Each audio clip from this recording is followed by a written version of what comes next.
Vamos para o capítulo 6 do livro de Neemias. E sucedeu mais que, ouvindo Sambalate, Tobias, Gesem, o arábio, e o resto dos nossos inimigos, que eu tinha edificado o muro, e que nele já não havia brecha alguma, ainda que até este tempo eu não tinha posto as portas nos portais, Sambalate e Gesem enviaram a me dizer: vem e congreguemo-nos juntamente nas aldeias no vale de Ono. Porém, intentavam fazer-me mal. Enviei-lhes mensageiros a dizer: estou fazendo uma grande obra, de modo que não poderei descer. Por que cessaria esta obra, enquanto eu a deixasse e fosse ter convosco? E da mesma maneira, enviaram a mim 4 vezes, e da mesma maneira eu lhes respondi. Então Sambalate, da mesma maneira, pela 5ª vez, me enviou o seu moço com uma carta aberta na sua mão. E nesta carta estava escrito: entre as gentes se ouviu, e Gesem diz que tu e os judeus estão tentando uma revolta, pelo que edificais este muro, e que tu te farás reis deles segundo estas palavras, e que pusestes profetas para pregarem de ti em Jerusalém, dizendo: este é o rei em Judá. Ora, o rei vai ouvir, segundo estas palavras. Vem, pois, agora, e vamos nos consultar, vamos conversar. Porém, eu enviei-lhe a dizer: de tudo o que dizes, nada disso aconteceu. Mas tu, do teu coração, está inventando, porque todos eles nos procuravam atemorizar, dizendo: as tuas mãos vão largar a obra, e não vai acabar. Agora, pois, ó Deus, esforça as minhas mãos. Nós estamos em nossa série Reconstruir, nós estamos no nosso 10º estudo dessa série Reconstruir. E hoje nós vamos estudar que é preciso continuar, não pare, continue. No capítulo 6, que é onde nós estamos, vamos ler o versículo 1. Você que está comigo aí, está com o versículo 1, não é? Veja lá, vamos ler. Sucedeu que, ouvindo Sambalate, Tobias, Gesem, o arábio, você repara que apareceu mais um aí, né? E o resto dos nossos inimigos, que eu tinha edificado um muro e que nele não havia brecha alguma, ainda que até esse tempo não tinha posto as portas nos portais, Sambalate e Gesem enviaram dizer: vem, vamos nos congregar juntamente, ou seja, vamos conversar, vamos fazer uma reunião, vamos fazer uma conferência, né? Nas aldeias, no vale de Ono, porém, intentavam fazer-me mal. O inimigo sabe que a obra está quase terminada, mas ele sabe que quase não é terminado. Ele sabe que ele pode ainda fazer alguma coisa. Só faltava colocar as portas nos portais. O Neemias está dizendo para nós que todas as brechas dos muros, ou do grande muro, né, o muro de Jerusalém, todas as brechas foram tapadas, não havia mais aqueles buracos, não havia como o inimigo entrar, porque não tinha brecha mais nos muros. Porém, faltava pendurar as portas. As portas estavam feitas, eram muitas portas, portas pesadas, talvez eles, precisavam de um pouco de técnica ali, para pendurar aquelas portas, não era um trabalho tão fácil, ou seja, não estava terminado ainda. Se não está terminado, quer dizer que o inimigo ainda vai ter disposição para atacar, para colocar o pezinho dele, para colocar a mãozinha dele. Sabe o que isso quer dizer? Que enquanto você estiver servindo a Deus, enquanto você estiver vivo, enquanto Jesus não voltar ou você não partir para a glória, o inimigo, ele sempre vai fazer o quê? Ele vai colocar o dedinho, ele vai querer fazer alguma coisa. Paulo, ele diz: acabei a carreira, né? E está falando que combati o bom combate, né? Agora, quando ele fala isso, ele está no final da vida dele, está para morrer. Então, se você só vai acabar a carreira, combater o bom combate, né, no momento que você partir. Jesus, ele pode te chamar, você pode ir para o céu, mas ele pode voltar, e aí, meus irmãos, também vai estar acabado. O inimigo não terá mais como trabalhar, não terá como tentar invadir a nossa vida, como tentar destruir a minha vida espiritual. Mas enquanto nós estivermos neste mundo, nós podemos ter aflições. Aliás, Jesus disse, nós teremos aflições. Vejam como são chamados os inimigos, os opositores aqui. Vejam o versículo 1. Gesem, Sambalate, o Tobias, o Gesem, que era arábio, o resto dos nossos inimigos. Você consegue ver aí como é que Neemias identifica Sambalate, como ele identifica o Tobias, como ele identifica o Gesem? Ele diz assim, os nossos inimigos. O muro está quase pronto, como eu disse, mas os inimigos, eles vão fazer as 3 últimas tentativas para que o muro não termine. E nós vamos ver 2 dessas últimas 3 tentativas hoje. As últimas 3 tentativas são, vai querer marcar um encontro com Neemias. Segundo, ele vai tentar difamar o Neemias. Terceiro, ele vai tentar o Neemias entrar no templo, cometer um sacrilégio lá, correto? Então são 3 tentativas, nós vamos ver a primeira e nós vamos ver a segunda. Qual que é a primeira? Esse convite do versículo 2. Sambalate e Gesem enviaram a dizer, vem, congreguemo-nos juntamente nas aldeias no vale de Ono, porém intentavam fazer-me mal. Isso é um convite, um convite amistoso. Vejam só. Até agora, meus irmãos, o Neemias não tinha sido convidado para nada.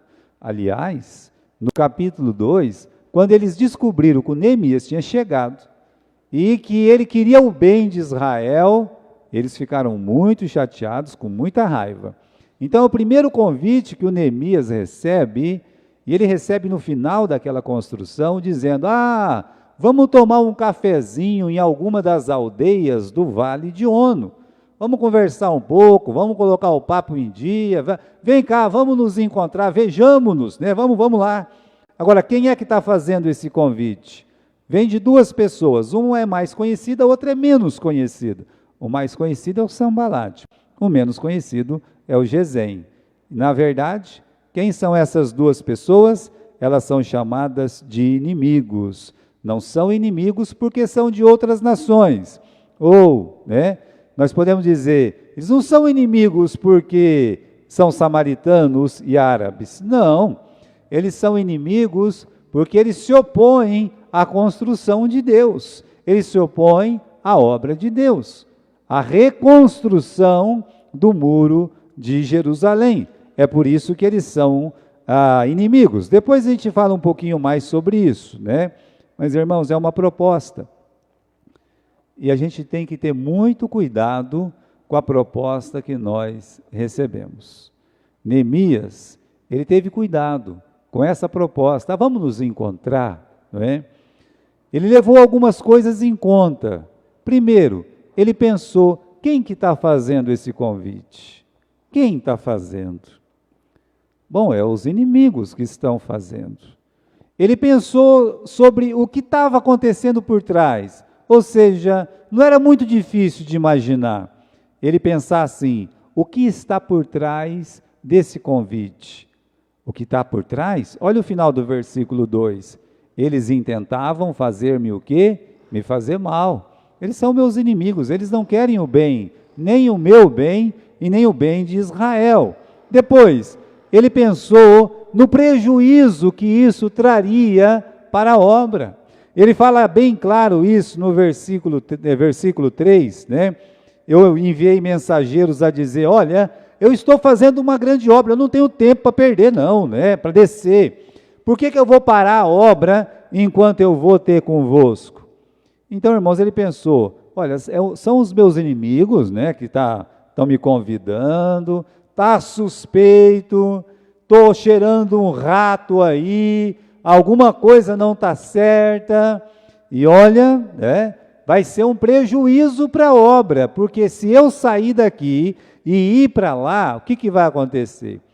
Era um dia para chegar no Vale de Ono, mais um dia para tomar o tal do cafezinho, mais um dia para voltar. Ou seja, ele perderia 3 dias da obra que ele estava fazendo, que ele estava realizando. Ele disse, não, eu estou fazendo uma coisa muito importante, eu não tenho tempo para fazer isso não, não tenho tempo para tomar café, não tenho tempo para conversar com vocês não.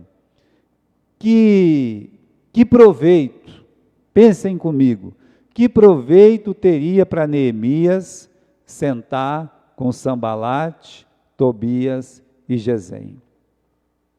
Será que eles teriam uma palavra de ajuda ou uma palavra de encorajamento? Será que essas pessoas, eles vão querer ajuda, vão oferecer ajuda, ou vai falar assim, não, que bom que vocês estão quase terminando, parabéns. Neemias sabia que não tinha uma coisa boa, e nós muitas vezes sabemos que não tem uma coisa boa por trás de um convite, por trás de um encontro, e mesmo assim nós não levamos em consideração aquilo que Neemias levou em consideração. Sabe, irmãos, teve um reverendo na década de 80, 90, que ele causou um mal muito grande para muitas igrejas evangélicas. Ele chamava Reverendo Moon, né? E ele era de outro país, eu não me lembro se era Porto Rico, qual país que era, e ele patrocinava, por exemplo, eu, pastor Gilberto, ele mandava um convite para mim, e eu poderia ir lá para Porto Rico, país que fosse, era tudo pago. E aí, meus irmãos, ficavam contentes, né? Ah, estou ganhando uma viagem, estou ganhando... Calma lá, estou ganhando uma viagem? Não, não, não. Na verdade, ele está querendo um encontro, ou promove um encontro, para quê? Para tentar destruir a minha espiritualidade. Quantas igrejas, tem igreja forte, igreja boa, que de repente eles começam a se ter aqueles encontros, né? É como jovens. Os jovens às vezes estão trabalhando na igreja, servindo a Deus fielmente, uns na escola dominical, outros em visitações, eles têm gosto de estar junto, privilégio. Aí alguém vem e fala assim, vamos inventar um negócio? Ah, vamos, né? Aí eles inventam uma coisa qualquer lá. Isso aqui é espiritual, viu? É muito espiritual. E é mesmo. Aí sabia que isso aqui é mais espiritual que a igreja? Deixa eu dizer, a única instituição que Jesus Cristo criou aqui neste mundo, qual foi? A igreja. Não tem outra instituição que ele deixou. Qualquer associação que seja, não é a igreja. Mas sabe o que acontece com os jovens, ou com muitos adultos? Eles passam a pertencer para a associação, por uma bobagem dessa qualquer, eles passam a desprezar aquilo que Deus deixou. E acontece muito, isso é uma coisa que acontece assim, uma vez atrás da outra. Às vezes a culpa mesmo é do pastor, sabe, que está vendo que o negócio não vai dar certo, está vendo que a coisa não está certa, ele vai deixando. Aí quando tenta recuperar, não tem jeito mais, né? Mas você pode ter certeza. Por exemplo, eu não tenho nada contra encontros de casais e não sei o quê, encontros de jovens, não tenho nada contra, contanto que seja da mesma denominação. Porque se não for, vai aprender o que lá? Explica para mim. Vai aprender a dançar, vai aprender a pular, vai aprender que a igreja não é tão importante? Porque é isso que eles dizem. Na verdade, sempre tem uma coisa suspeita por trás, sempre tem. Então a gente tem, meus irmãos, às vezes que endurecer mesmo. O crente tem que aprender a endurecer, o pastor tem que endurecer, a igreja tem que permanecer unida, porque a igreja foi a única instituição que Jesus Cristo deixou neste mundo. E tem muita gente que despreza a igreja, essa que é a verdade, que não respeita a igreja. Eles não dão valor na igreja. E feliz é o irmão que dá valor na igreja. Sabe quem realmente fica firme até a morte? Aqueles que ficam na igreja. É esses que ficam, sabe, irmãos? É esses que são abençoados. É só você ver, não é? Vai olhando, tente reparar a história espiritual de uma pessoa. Aí você vai ver se o pastor Gilberto tem ou ele não tem razão. Então, que proveito um convite desse ia trazer, né? Se eles só queriam o mal. Agora, o Neemias, ele prevê o mal. Ele prevê, né?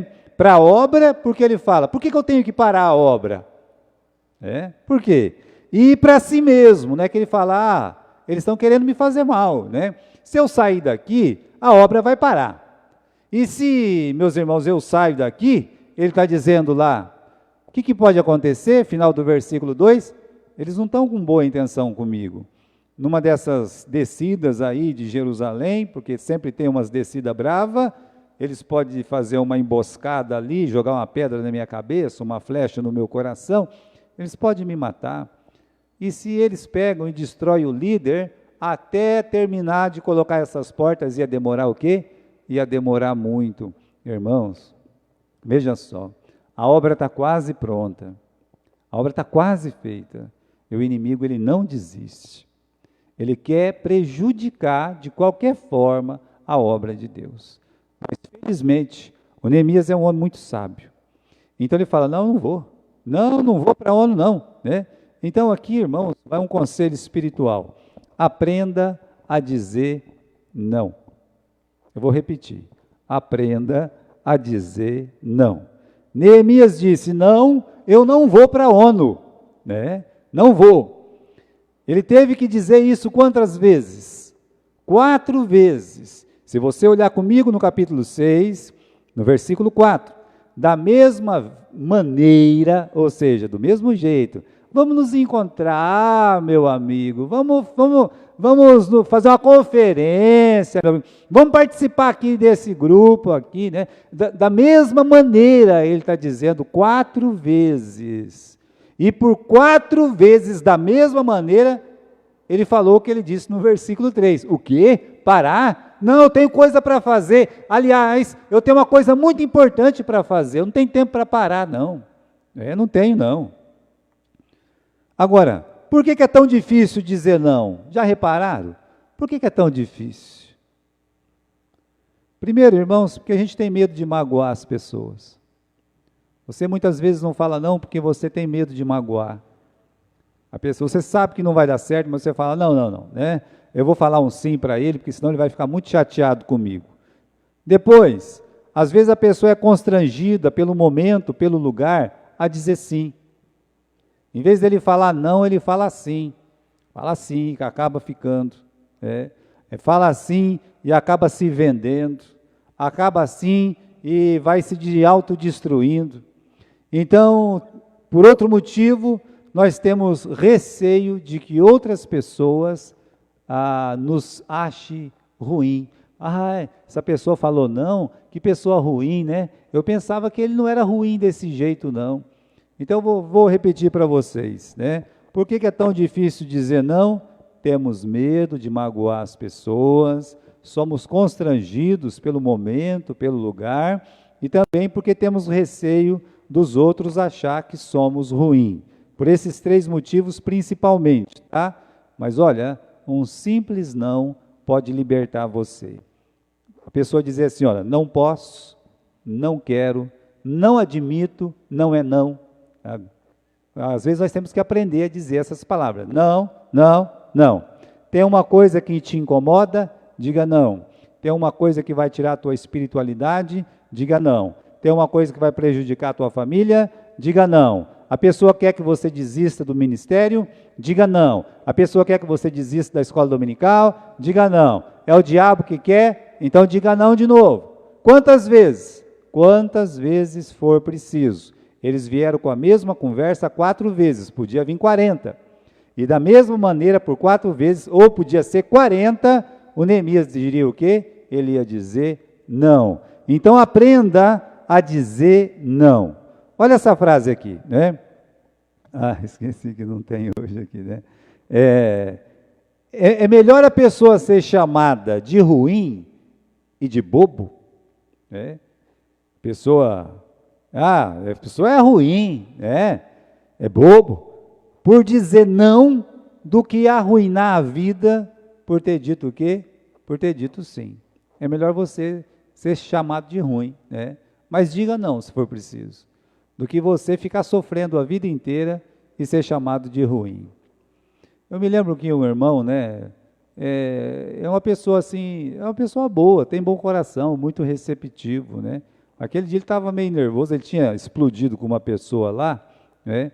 E talvez o jeito que falou não era muito certo, correto? Mas a pessoa ficava muito lá na casa dele, chegava cedo, só ia embora à tarde, e eles precisavam trabalhar, coisas desse tipo, né? E eu fui questionar ele, falei assim, a pessoa saiu muito chateada aqui, né? E aí ele disse, olha, pastor, né? Eu não queria que o senhor se envolvesse nessas coisas, não. Mas é melhor a gente ficar 5 minutos vermelho do que amarelo o resto da vida.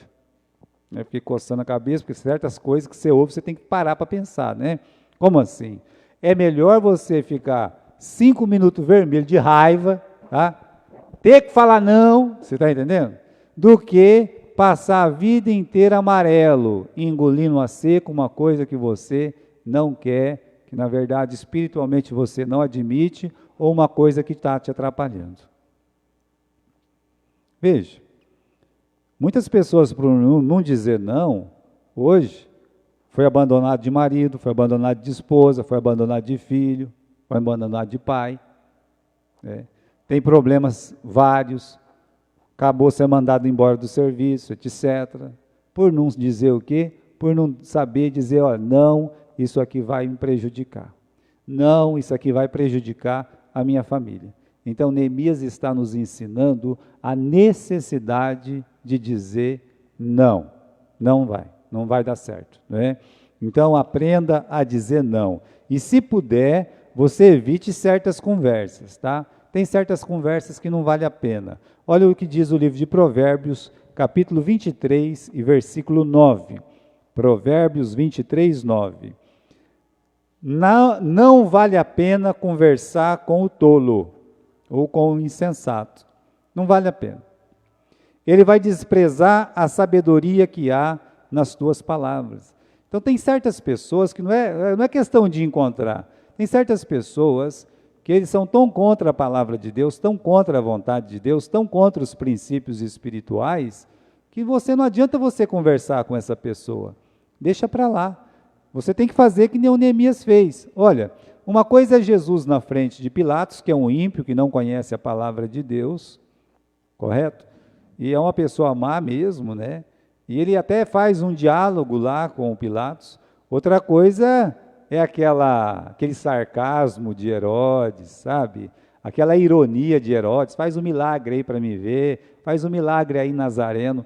Lembra que a Bíblia diz que ele não respondeu palavra, não abriu a boca.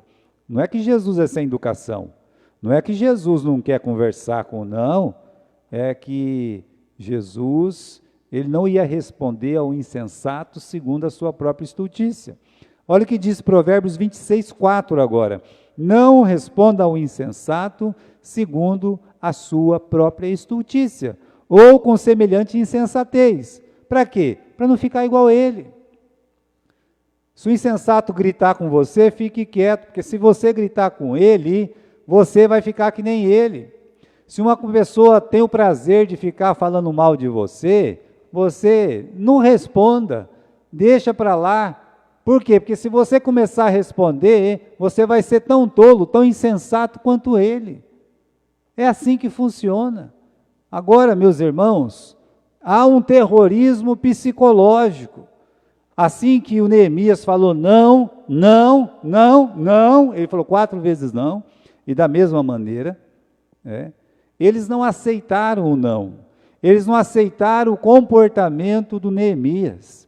Veja como o inimigo é. Você acha mesmo que o inimigo se entrega facilmente? Qual que é o projeto do inimigo? O projeto do inimigo, ele tinha um projeto. Como é que é o projeto mesmo dele, aqui no capítulo 6? O Neemias vai dizer para nós, no versículo 9, eles procuravam colocar medo em mim. o Neemias está dizendo aqui, né? Eles queriam que a minha mão largasse a obra. Está vendo só? Esse era o projeto do inimigo, que o inimigo, ele queria tanto que Neemias deixasse a obra. Não importa como.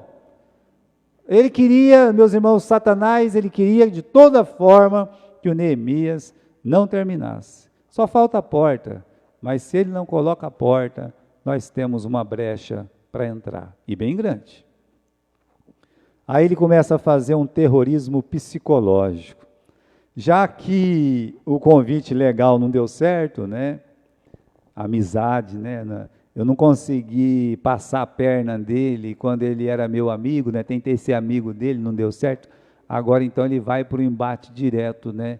Ele pega no versículo 5, 6, né? 5.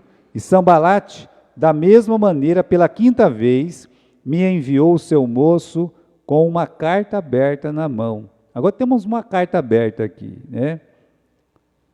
Mandou uma carta aberta, uma carta aberta. O que é isso aqui? É uma forma de falar as coisas abertamente para todo mundo ouvir. Todo mundo tem que saber.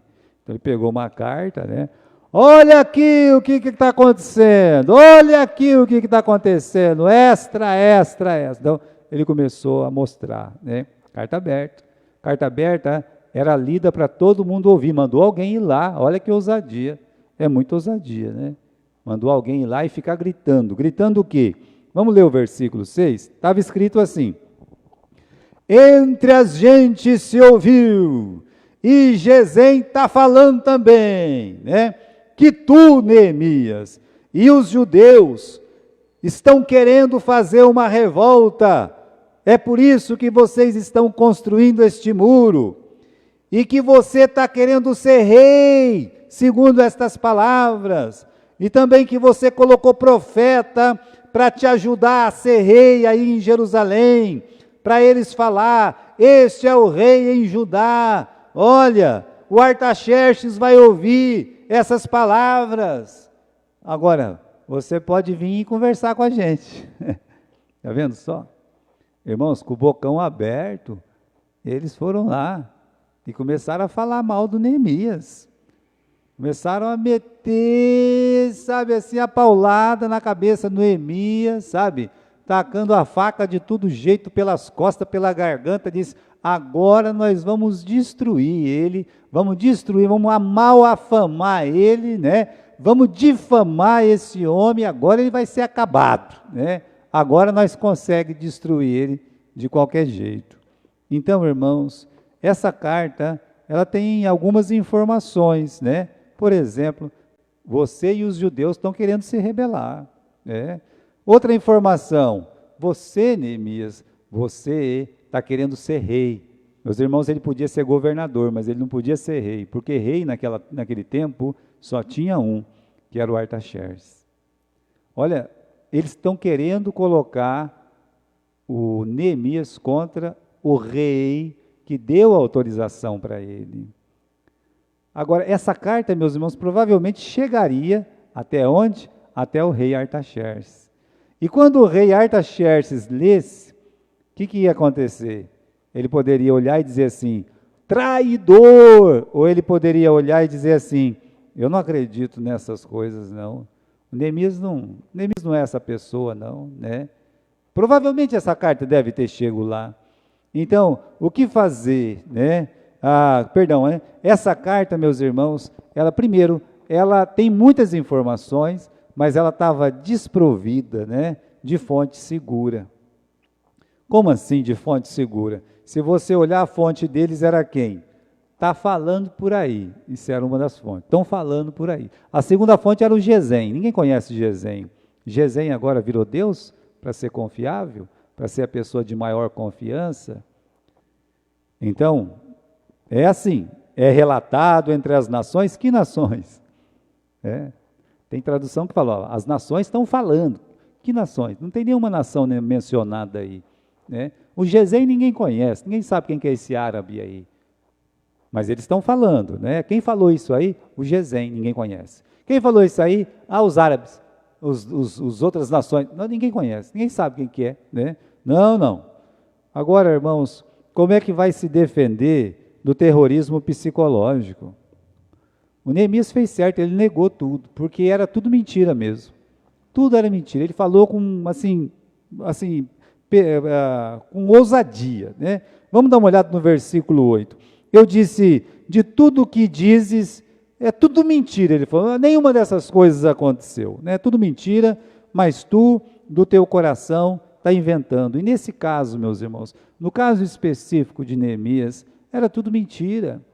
Eles estavam querendo destruir aquela pessoa, a imagem de Neemias. Se não fosse de um jeito, ia ser do outro. Nós vamos ver que mais coisas vão acontecer ainda no decorrer do livro, mas quantas coisas eles estão tentando? Ou seja, se eles não destruírem de um jeito, eles querem destruir do outro. Por quê? Porque o inimigo, ele vem para matar, ele vem para roubar, ele vem para destruir. É assim. Agora, Neemias, pastor, ele contestou, e porque realmente era mentira. E se eu tenho verdades para falar de uma outra pessoa? Então, né, você pode se achar no direito de falar todas as verdades da pessoa que você quiser falar. Eu vou dar 3 exemplos aqui, né? Gente, o meu irmão, ele arrumou uma mulher cuxita. Era uma verdade, né? Ele podia dizer assim, irmãos do céu, papai está bêbado e pelado lá dentro da tenda. Era uma verdade. Infelizmente era verdade, né? Ó, seu Judá, a sua nora, o senhor sabe que ela é viúva, né? Está grávida, né? Era verdade. Então, meus irmãos, quando uma pessoa, ela não quer o bem da outra, ela vai destruir com verdade ou com mentira. A intenção, né? O que aconteceu com essas pessoas? O que aconteceu com o difamador do pai, os difamadores do irmão? O que aconteceu? Um ficou leproso, o outro foi amaldiçoado. Por quê? Porque Deus não tem prazer nessas coisas. Todos os princípios e problemas internos de uma igreja seguem o princípio espiritual de Mateus, capítulo 18. O que passa disso é o quê? O que passa disso, meus irmãos, é uma intenção maligna, é uma intenção diabólica. Agora a gente pode fazer uma outra pergunta, né? O que a gente vai fazer quando alguém vem falar mal de alguém? Se alguém vai falar mal de alguém para você, né? Vem uma pessoa falar, eu quero falar mal de uma outra pessoa. O que nós devemos fazer, né? Bom, pergunte para você mesmo. Aqui nos teens, os teens estão estudando um livro. Como é o nome do livro que os teens estão estudando? Quem sabe? Isso, em seus passos, o que faria o quê? O que faria Jesus, né? Agora você pode perguntar a você mesmo, né? A pessoa chegou, começou a falar mal da outra, aí você vai, o que Jesus ia fazer se estivesse no meu lugar? Ou melhor, o que Jesus fez quando eles começaram a falar mal de uma outra pessoa, ou outras pessoas, ou de um apóstolo, né? Jesus continuou dando trela para aquilo lá, Jesus soltou o rojão, apoiou o acusador. Meus irmãos, quem é chamado de acusador na Bíblia, quem que é? É o diabo, é Satanás. Então, sempre que você está falando mal de alguém, você não está fazendo a vontade de Deus, você está fazendo o papel de Satanás. Ele vai precisar, nem precisa de ajuda, né? Porque ele já difama mesmo. Agora, tem alguns que preferem ajudar. Agora, outra coisa que você pode fazer é o que Neemias ficava pensando o tempo todo. Qual que é a intenção dessa pessoa, hein? De vir falar mal da outra para mim? Por que ele está fazendo isso? Se ele mesmo sabe que isso não é uma atitude espiritual, por que está fazendo isso? Então, irmãos, muitas pessoas, eles caem nesse golpe. Isso é um golpe de Satanás, não é? Então, o terrorismo psicológico, o inimigo ele sabe fazer, mas os crentes têm que aprender a se defender do terrorismo psicológico. Primeiro, descobrindo quem realmente são os inimigos. Quem são os inimigos, né? É os árabes. Não tem nada a ver com os árabes. Na dica, né? É o samaritano. Não, calma lá, não. Opa, não vai pensar isso não, né? São os moabitas. Não, também não. Também não. Eu vou explicar para vocês porque não eram eles, as nações, os inimigos. Nós sabemos que a bisavó de Davi era o quê? Uma moabita. Meus irmãos, a Ruth era moabita. É uma inimiga de Deus por ser moabita? Só porque nasceu moabita é uma inimiga de Deus? Não. Os samaritanos são inimigos de Deus. Bem, os judeus no tempo de Jesus imaginavam isso também. Aí Jesus contou uma parábola. Como era o nome daquela parábola mesmo? Que só uma pessoa ajudava aquela que estava toda arrebentada, quebrada. Quem que ajudou? Ah, o samaritano que ajudou. Quer dizer, os samaritanos em si, ou os árabes em si, ou os moabitas em si, ou os amonitas em si, eles não são inimigos de Deus. Por ter nascido. Uma pessoa nasce na outra nação, é inimiga de Deus? Não, não são. Os inimigos são identificados aqui.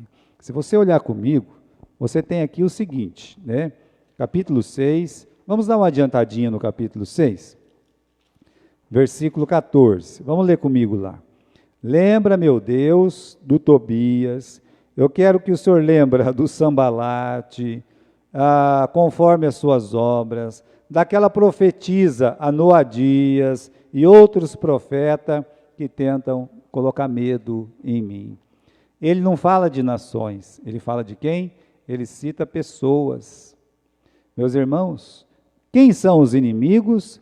Aqueles que se levantam contra Deus, contra o projeto de Deus, contra a reconstrução de Deus.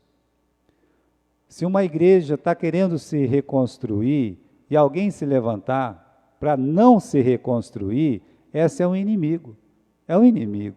Eu digo outra coisa, você quer arrumar a sua família, a reconstrução espiritual do seu casamento, da sua vida espiritual, de um filho seu que tem problema. Se alguém se opor, é um inimigo. Por quê? Porque a vontade de Deus sempre é a reconstrução espiritual. Então a gente tem que primeiro, meus irmãos, para vencer o terrorismo psicológico, tem que identificar quem que é.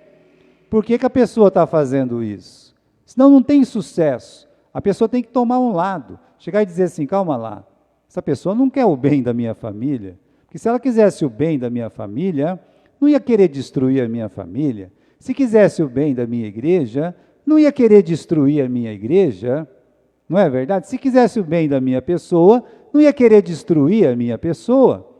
Então, a primeira coisa é identificar, olha, é contra a reconstrução do muro de Israel, é isso que estão sendo contra isso, e tenta descobrir o que está por trás das tentativas do inimigo. Ele é, meus irmãos, um estrategista, né? Então a gente tem que ver o que está por trás. Olha só, o Neemias, ele fala duas coisas. A primeira se encontra no versículo 2, tá? Ele fala assim, olha, eles estão querendo fazer mal para mim. Ele está dizendo aí no versículo 2, no final do versículo 2. As pessoas que te amam, elas não vão querer ver você caída, vão querer você o quê? Andando firme, forte, sabe? As pessoas que não amam, a gente vê filme, sabe aquele filme? Vamos dizer que uma pessoa está lá no hospital, né? Que a pessoa está lá no hospital, está lá, o aparelho lá funcionando, né? O aparelho está funcionando. Aí você sabe que no filme, vai aquela pessoa com a tesourinha e faz o quê? Corta o ar da pessoa, não é verdade? Vamos cortar, vamos acabar de matar, tá entendendo? É isso aí. E aí vai, eu vim aqui fazer uma visita para ele, não fazer visita nada. Veio cortar a torneirinha do ar lá para terminar de matar, não é? Então, essas pessoas queriam fazer mal. Mas, né, no versículo 9, ele fala assim, olha, eles procuravam colocar medo em mim para minhas mãos largar a obra. Ah, sim. Então, o que estava por trás? O que estava por trás é que Sambalate e Tobias queriam que Neemias deixassem o ministério que Deus tinha dado para ele, que era a reconstrução daqueles muros. Era isso, está escrito aí, né? Então, eles não iam se contentar enquanto Neemias não abandonasse, ele tem que largar. Vamos ler de novo aqui o versículo 9, hein? Procuravam colocar medo em mim, dizendo, suas mãos vão largar a obra.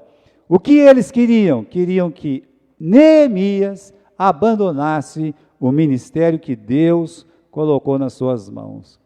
Deus te deu uma classe de escola dominical? Deus te deu um ministério? Deus te deu um ministério dentro da igreja, seja uma secretaria, seja uma tesouraria, seja qualquer outra coisa. Deus te deu um ministério de socorros, de ver se alguém está precisando de alguma coisa, se não está. Deus te deu um ministério de você cuidar dos jovens, dos adolescentes, dos adultos, dos casais. Deus te deu um ministério. Você tem? Deus te deu um ministério de oração. Se Deus te deu, só Ele pode tirar. Nunca esqueça disso. Só Deus pode tirar. Mas o inimigo vai fazer de tudo para você, de boa vontade, sucumbir e largar. Aí você fez a vontade de Satanás. Aí você fez a vontade do diabo. Não abandone o ministério que Deus te deu. Não importa as circunstâncias, não importa os temores, não importa as perseguições, não importa as falhas. Não despreze, não abandone o ministério que Deus te deu. Neemias, ele se sente forte. Valorize o trabalho de Deus, né? Para Neemias, meus irmãos, voltando no versículo 3, ele diz assim, olha, eu estou fazendo uma obra muito grande. O muro era uma coisa grande, né? Uma grande obra. A missão que Deus lhe deu. E ele, meus irmãos, gastou os dias dele para fazer o quê? Para tapar buraco. É mesmo uma coisa esquisita, né? Já viu o copeiro, como é que é copeiro? Um copeiro de rei, ele está andando assim, né? Tem a imagem de copeiro de rei, muito bem vestido, alinhadíssimo, é uma pessoa alinhada, barbinha feita, bonitinho, sapatinho novo, tudo certinho, sabe? Mãozinha limpa, né? Vai dar água para o rei com a mão suja. Já passou álcool em gel, já passou um monte de coisa, né? E aí, e não dá só o copo, não. Tem que carregar no paninho, tem que ter um paninho, tá entendendo? Toda aquela delicadeza para ser o copeiro do rei.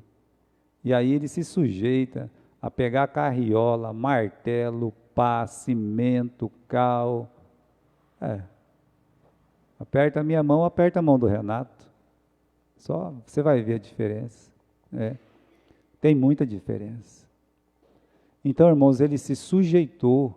Para ele era fácil largar. Falei assim, eu não nasci para tapar buraco aqui, nasci para ser copeiro, né? Estou cansado dessa conversa e tudo mais, mas para ele era uma grande obra.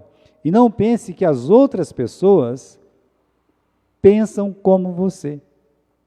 Para você talvez é uma grande obra, e deveria ser. Aqui nós temos pessoas na nossa igreja, né?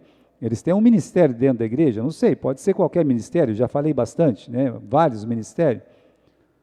Mas é essa pessoa que tem que dar valor no que ela faz. Às vezes, você não dá valor nenhum, uma tesouraria.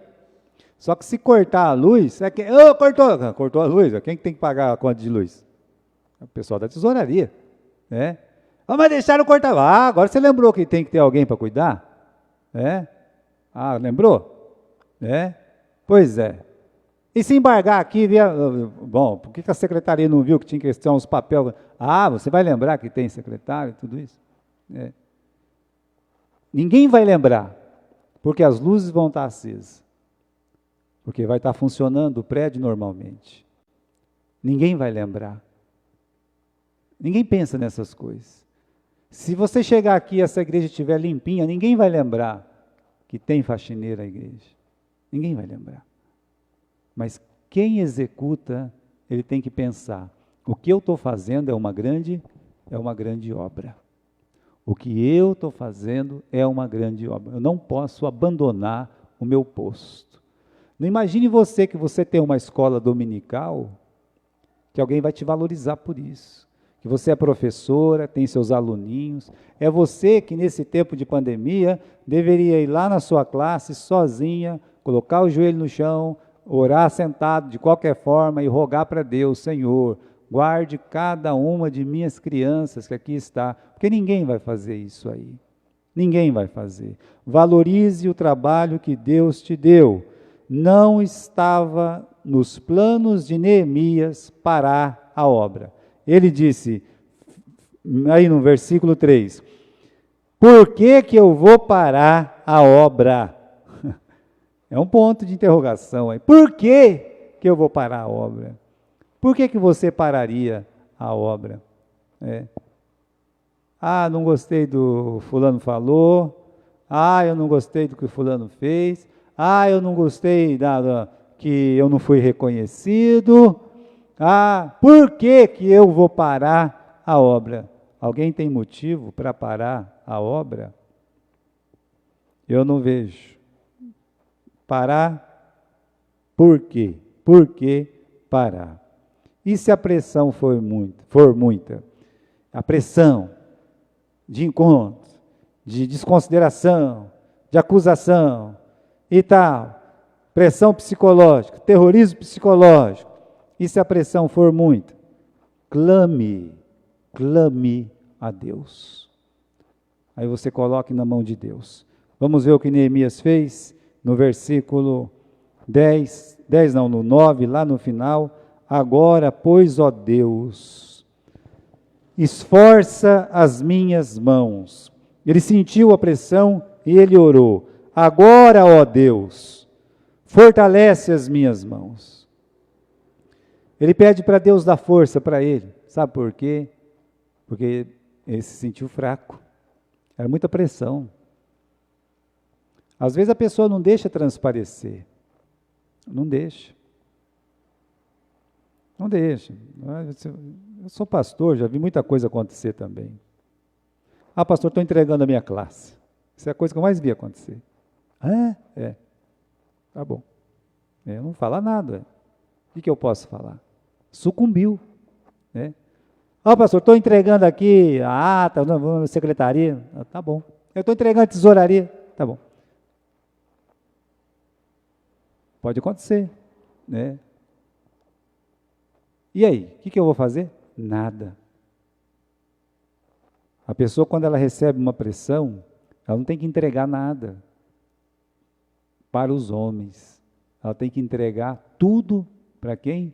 Para Deus. Fala, Senhor, é como Neemias falou, eu estou meio fraco aqui, Senhor, final do versículo 9, esforça as minhas mãos, sustenta as minhas mãos. Ele precisava, meus irmãos, da força que vinha do alto, porque ele era fraco, porque ele era humano, porque ele podia ser falho, mas ele sabia, olha, quem fortalece as mãos é Deus que vai permitir que você fique de pé, sabe por quê?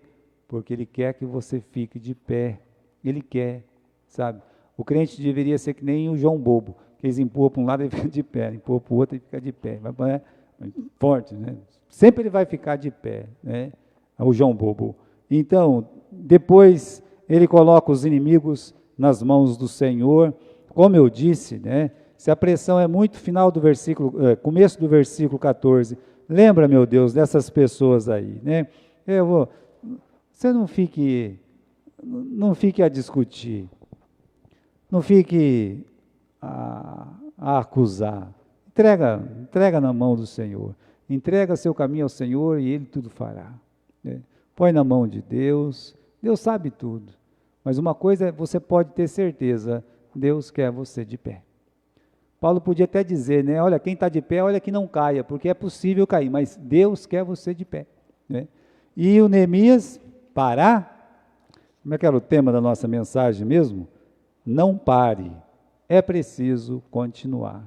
E Neemias não parou, Neemias continuou, e é por isso que na semana que vem, o muro será terminado para a honra e a glória de Deus. Amém?